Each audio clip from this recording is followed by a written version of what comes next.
In the final hours of May 31st, 1916, as the North Sea swallowed the last traces of daylight, 600 steel leviathans drifted in darkness, some burning, some sinking, and some still firing blind into the night. Britain had survived its greatest naval confrontation since Trafalgar. Yet when the smoke lifted, it was not triumph that greeted the Admiralty, but unease. Whispered doubts spread through corridors once filled with certainty. Questions about leadership, about technology, about the very myth of British sea power itself. The Battle of Jutland did not break the Royal Navy, but it exposed something far more dangerous. The fear that maybe, just maybe, the world's greatest naval empire was no longer invincible. For more than a century, the Royal Navy had been the backbone of the British Empire. It defended trade routes stretching from Canada to India, from the Mediterranean to Australia. Historians often describe Britain not as a country, but as a series of islands connected by the sea. And for those islands, the Navy was oxygen. The memory of Trafalgar was still alive in Britain's political culture. Nelson's decisive victory in 1805 had become more than history. It was identity. School children learned it. Officers lived by it. Foreign governments feared it. For generations, Britain's naval supremacy went unquestioned. But empires tend to mistake longevity for permanence. By the time Europe plunged into the First World War in 1914, a new challenger had risen quietly, but rapidly, on the continent, Imperial Germany. If Britain saw the sea as destiny, Germany saw it as a locked door blocking its future. Kaiser Wilhelm II, with his famously unstable blend of insecurity and ambition, believed a powerful navy was essential for Germany to be taken seriously as a world power. Britain viewed the German army as an impressive force, but the German navy?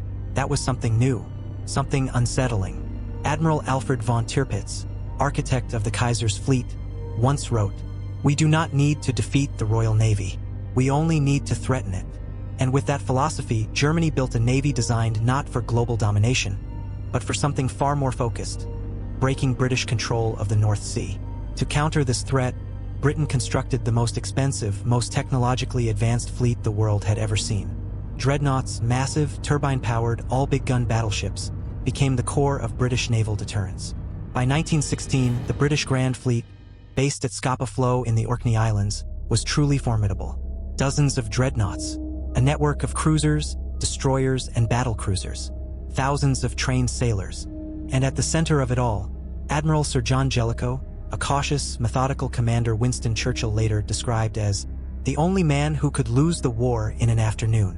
Across the North Sea, the German High Seas Fleet waited at Wilhelmshaven under Admiral Reinhard Scheer, a more aggressive strategist who believed in daring operations, limited engagements, and, if possible, the opportunity to isolate and destroy parts of the British fleet one piece at a time. Their collision course was inevitable. Yet what neither side knew was that the world's greatest naval battle since the Age of Sail would reveal failures neither was prepared to face. By spring 1916, Germany faced increasing pressure. Britain's naval blockade was strangling German imports, causing food shortages and crippling economic stress. Scheer understood Germany couldn't defeat Britain's entire navy, but perhaps it didn't need to. His plan, recorded in German naval documents, was simple: use submarines to ambush parts of the British fleet. Lure a smaller British force into a trap using battlecruisers as bait. Once isolated, destroy that smaller force with the full high seas fleet. Retreat before the main British Grand Fleet could respond. It was essentially an elaborate ambush. Britain didn't know the details of the plan, but it did know something was coming. While the rival fleets prepared for confrontation, a small group of mathematicians, linguists, and codebreakers in a cramped office in London were secretly transforming naval warfare. Known as Room 40, this unit had, through a mixture of luck and brilliance, broken major parts of the German Navy's communication cipher. Thanks to this breakthrough, London often knew German movements before German commanders realized what had been leaked. In late May 1916, Room 40 intercepted a sequence of signals suggesting the High Seas Fleet was preparing to leave port.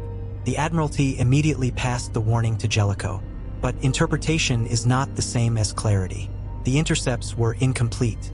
The objective was unclear, and Britain had no idea the trap Scheer was preparing. Still, Jellicoe knew enough. He ordered the Grand Fleet to sea. The greatest naval confrontation of the First World War had begun, even if neither side fully recognized it yet. While Admirals Jellicoe and Scheer carried the burden of strategy, men below deck carried the burden of survival. British battlecruisers, like HMS Lion, HMS Tiger, and HMS Queen Mary were engineering marvels. Fast, heavily armed, and sleek. But they carried a terrible flaw. To maintain rapid firing rates, British turret crews stored propellant charges in their turrets, passageways even piled along floors, dangerously far from armored magazines. According to later Naval Board investigations, these shortcuts existed because of pressure from senior officers who wanted maximum rate of fire. One gunner from HMS Tiger later wrote in a private letter, "We called it the devil's powder. We knew if a spark found it, we would vanish." These propellant practices would matter more in the coming hours than anyone could imagine. On the morning of May 31st, Britain's fleet began sweeping southward. Jellicoe's dreadnoughts moved in tight formation, disciplined and silent. To the southeast, Vice Admiral David Beatty commanded the fast and aggressive battlecruiser fleet. Impatient, bold, often impulsive. Beatty, a charismatic officer with a reputation for daring, had once said, "There seems to be something wrong with our bloody ships today." It was a comment he would repeat, tragically, before the day ended. Meanwhile, the high seas fleet moved north under thick haze and low visibility characteristic of the North Sea.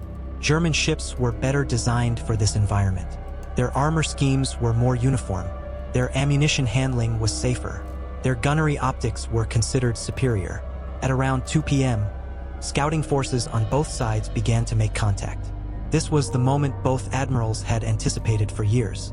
Beatty saw German battlecruisers under Admiral Franz Hipper first. Instead of waiting for full confirmation from the rest of his fleet, Beatty signaled his ships to move into attack formation and pursue. But there was a problem. Several of his signals were misinterpreted or simply unseen due to thick haze and outdated flag communication systems. Some captains followed one order, others followed another. The result was chaotic, a staggered formation with poor coordination. According to post-battle analysis in British naval records, Beatty began the engagement with his forces not fully aligned, reducing the effectiveness of his opening salvos. This was one of the first weaknesses Jutland exposed: Britain's outdated signaling and communication system. At approximately 3:48 p.m., Hipper's flagship SMS Lutzow fired the first shots of the battle. Beatty's flagship, HMS Lion, returned fire seconds later. The sea exploded with geysers as shells arced through the sky at speeds surpassing 800 meters per second. Smoke rolled across decks, officers shouted corrections, and crews worked the great guns in suffocating heat. Most civilians imagine naval battles as clean exchanges of fire between distant ships. But below deck, conditions were brutal. Shell handling rooms grew so hot that sailors stripped to undershirts. The air tasted of burnt cordite. Machinery thundered so loudly that orders had to be screamed directly into ears. On Lion, a German shell pierced Q turret, igniting charges inside. The blast killed nearly the entire turret crew. Only a quick decision by Major Francis Harvey, mortally wounded, saved the ship. He ordered the magazine flooded with seconds to spare. Harvey's dying command prevented Lion from joining the ships that were about to be lost. Just minutes after Lion narrowly escaped destruction, Beatty looked to his port side and watched in horror as two of his battlecruisers simply disappeared. HMS Indefatigable, 4:03 p.m. A German shell penetrated her armor, igniting the unstable cordite stored outside proper magazines. The explosion split the ship in two. Over 1,000 men died instantly. Only 2 were rescued. HMS Queen Mary, 4:26 p.m. A similar chain reaction occurred. A flash fire raced through ammunition passages and detonated the main magazines. A survivor later recalled, "One moment she was there. The next, she rose from the water in a tower of flame." Beatty, stunned, turned to his flag captain and muttered the words history would never forget. "There seems to be something wrong with our bloody ships today." But the truth was more complicated. There was something wrong with British doctrine, British turret safety, and British communication, and Jutland was revealing it all at once. Meanwhile, dozens of miles to the north, Jellicoe received incomplete reports of Beatty's engagement.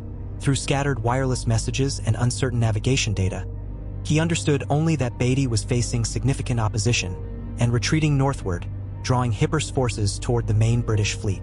This was the moment Jellicoe had trained for his entire career. The Grand Fleet's full deployment required tremendous precision. In some ways, it was more complicated than battle itself. The slightest miscalculation could leave dreadnoughts overlapping, misaligned, or firing through each other's lines. Jellicoe was cautious but not fearful. He understood the weight of command. His goal was not heroics. It was victory without risking annihilation. As he prepared to execute the most complex naval maneuver of the war, he wrote in his diary, "We approach the decisive moment. God grant us clarity." As Beatty retreated north, he suddenly saw shapes materializing through the haze. First masts, then funnels, then entire hulls emerging like ghosts. This was no small force. It was the entire German high seas fleet. Beatty had done exactly what Scheer hoped, drawn the battlecruisers into the open. But Scheer did not realize Jellicoe's dreadnoughts were only minutes away. The trap was folding in on itself. Beatty immediately signaled his ships to reverse course and outrun the German line, attempting to draw Scheer closer to Jellicoe. But again, several signals were lost in haze or misunderstood. Another flaw laid bare. British tactical coordination under pressure was deeply imperfect. Still, Beatty's maneuver prevented total disaster. His withdrawing ships now acted as a lure, pulling the Germans directly toward the full force of the Grand Fleet. The climactic confrontation of the Battle of Jutland was moments away. As the sun dipped behind clouds and the North Sea turned a darker shade of steel, Jellicoe began deploying his dreadnoughts into a perfect battle line, a line that would soon cross directly in front of the German fleet. If executed correctly, Britain could wipe out the high seas fleet in a single overwhelming blow. But hidden dangers lay ahead. Failing visibility, misidentified ships, near collisions, and the possibility that a single mistaken order could sink the fleet and the Empire's naval supremacy along with it. The greatest test of British naval power since Trafalgar was about to begin. The clock struck 5:30 p.m. over the North Sea. The sky, once a pale northern gray, had begun to dim into an early evening haze. On the decks of 200 British warships, officers stared into swirling mist, listening for the growing rumble of distant guns. Faint, irregular, and drawing closer. Every man in the Grand Fleet sensed the same thing. The hour Britain had planned for, trained for, and feared for decades had finally arrived. Admiral Sir John Jellicoe now held the fate of the British Empire in his hands. One wrong turn, one miscalculated maneuver, and the Royal Navy could lose everything in less than an hour. British naval power had survived pirates, Napoleon, and centuries of war, but it had never faced a modern battle on this scale. What happened in the next 90 minutes would define the legacy of the Royal Navy for a generation.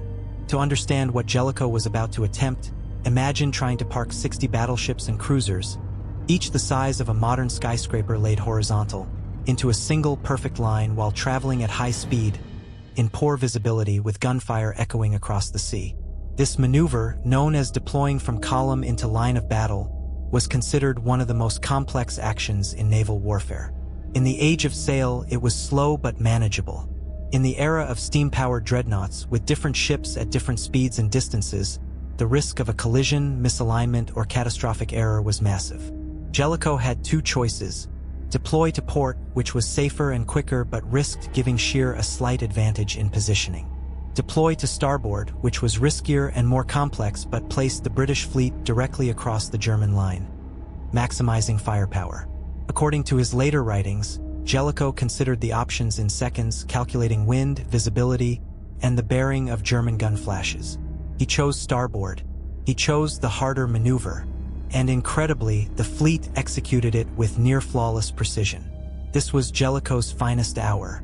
His calm leadership, often criticized as overly cautious, created a battle line that would soon bring the full weight of British naval power onto the German high seas fleet.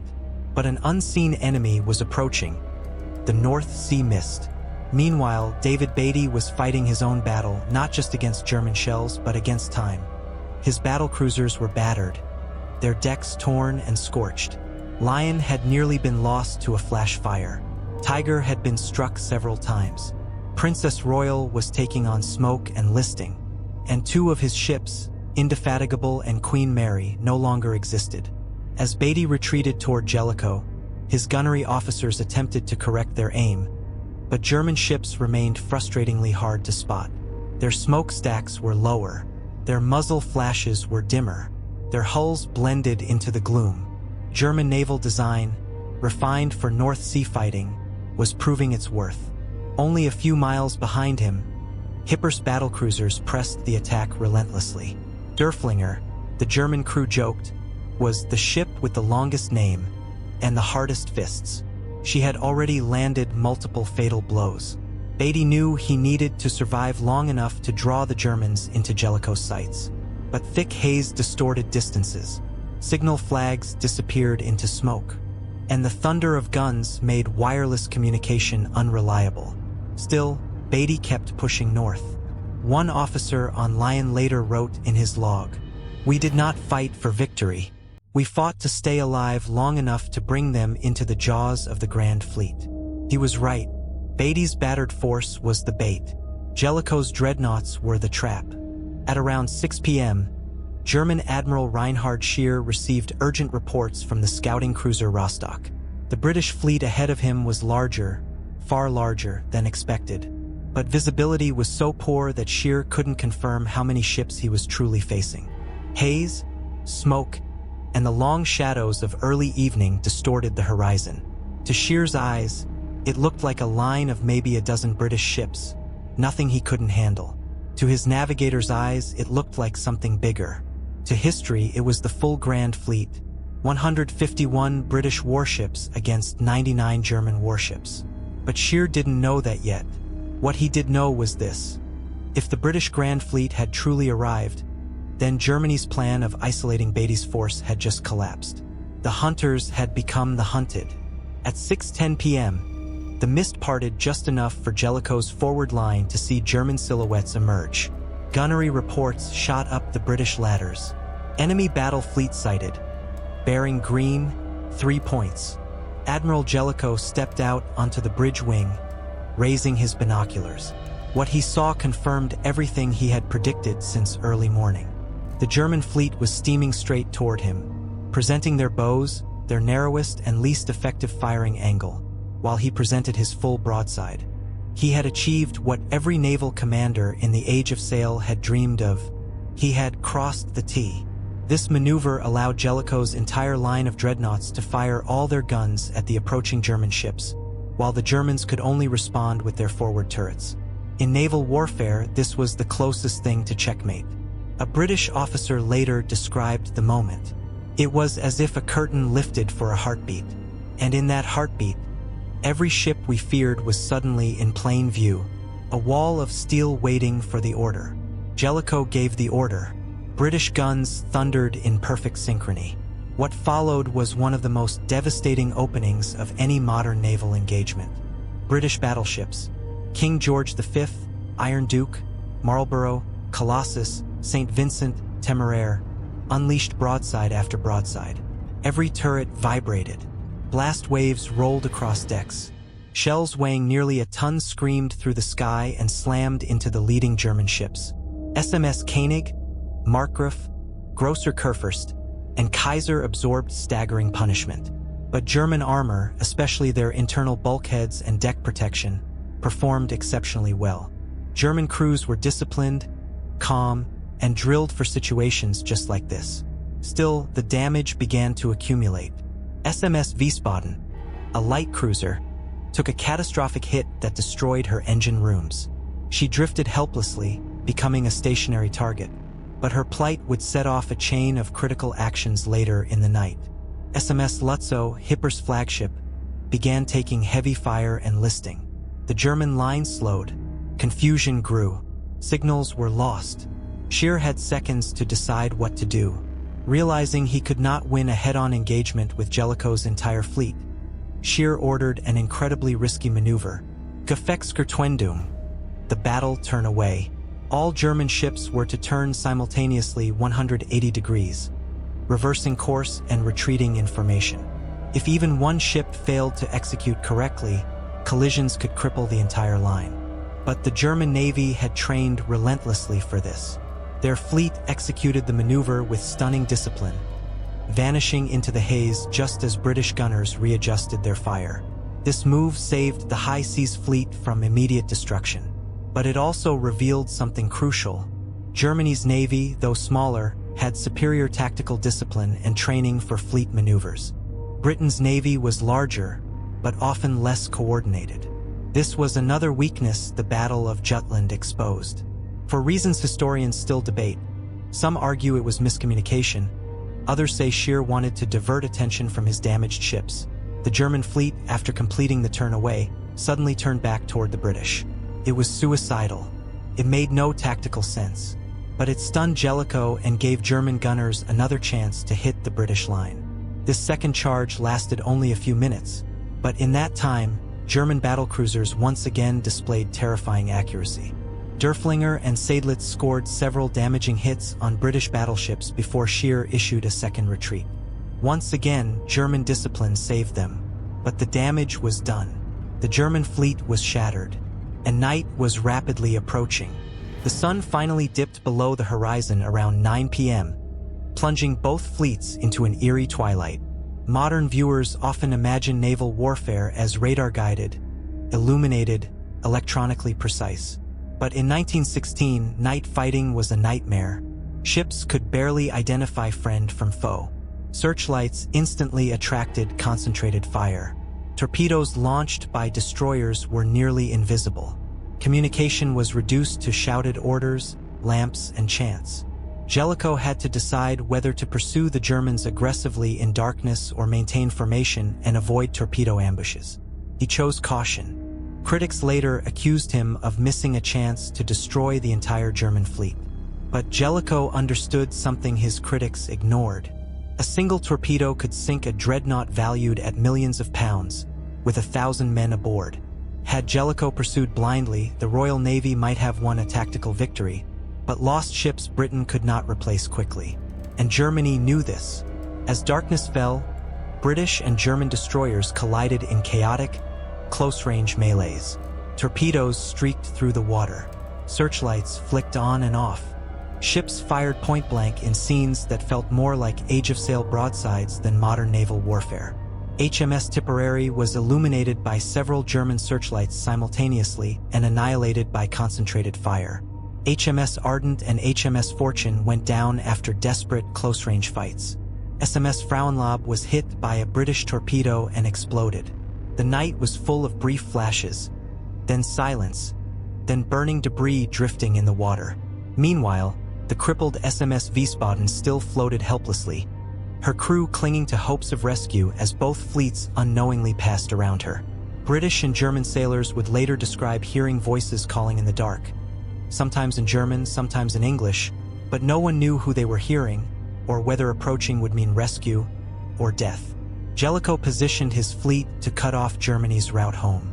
On charts, his line should have intercepted Scheer perfectly, but the mist thickened, the moon vanished behind clouds, and the Germans hugged the deeper shadow of the night, slipping through a narrow gap between British lines, unseen. Some British ships caught glimpses of German silhouettes, but confusion reigned. Some captains hesitated, unsure whether they were aiming at friend or foe. Others fired too late. Some never saw anything at all. German battleships, battered and burning, quietly steamed past the British line only miles away, almost close enough that British lookouts could have heard voices on their decks. If visibility had been even slightly better, the war's greatest naval slaughter might have unfolded then and there. Instead, the German fleet escaped into the darkness. As the first light of dawn crept over the North Sea on June 1, 1916, the British fleet saw only drifting wreckage, oil slicks, and lifeboats. The enemy was gone. Britain had won the strategic victory. The German fleet never again challenged British control of the North Sea. But tactically, emotionally, politically, the results were murkier. Britain had lost more ships, more men, more battlecruisers turned into fireballs, more questions raised than answers. Why had their ships exploded so easily? Why were German crews so disciplined? Why did the German fleet escape? Was the Royal Navy truly prepared for modern war? These doubts would haunt the Admiralty for years. But the darkest questions and the most painful reckonings were still to come.